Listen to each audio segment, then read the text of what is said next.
The Lord said to Moses, "Command the Israelites to send away from the camp anyone who has a defiling skin disease, or discharge of any kind, or who is ceremonially unclean because of a dead body.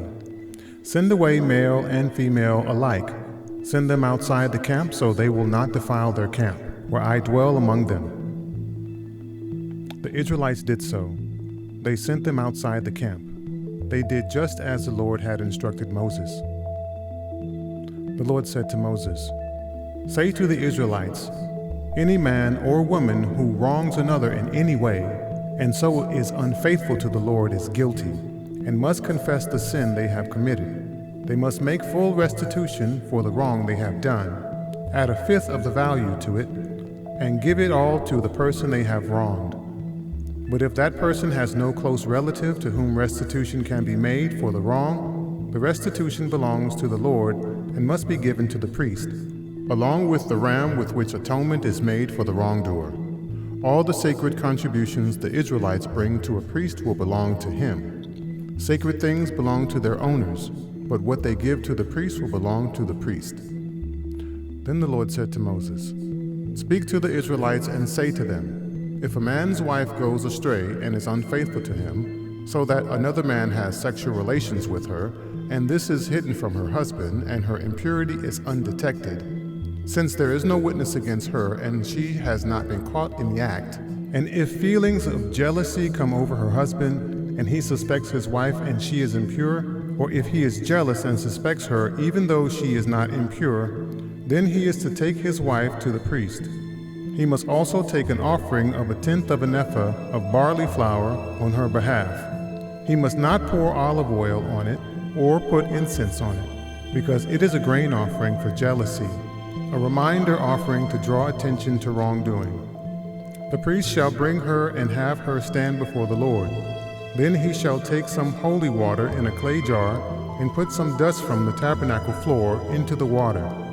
After the priest has had the woman stand before the Lord, he shall loosen her hair and place in her hands the reminder offering, the grain offering for jealousy, while he himself holds the bitter water that brings a curse.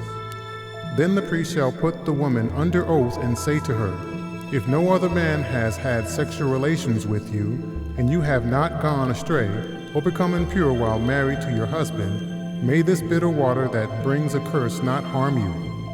But if you have gone astray while married to your husband, and you have made yourself impure by having sexual relations with a man other than your husband, here the priest is to put the woman under this curse. May the Lord cause you to become a curse among your people when he makes your womb miscarry and your abdomen swell. May this water that brings a curse into your body so that your abdomen swells or your womb miscarries. Then the woman is to say, Amen, so be it. The priest is to write these curses on a scroll and then wash them off into the bitter water. He shall make the woman drink the bitter water that brings a curse, and this water that brings a curse and causes bitter suffering will enter her. The priest is to take from her hands the grain offering for jealousy, wave it before the Lord, and bring it to the altar. The priest is to take a handful of the grain offering as a memorial offering and burn it on the altar. After that, he is to have the woman drink the water. If she has made herself impure and been unfaithful to her husband, this will be the result.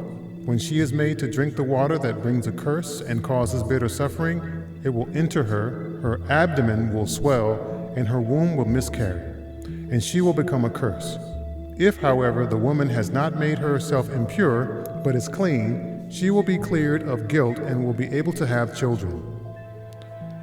This, then, is the law of jealousy when a woman goes astray and makes herself impure while married to her husband, or when feelings of jealousy come over a man because he suspects his wife.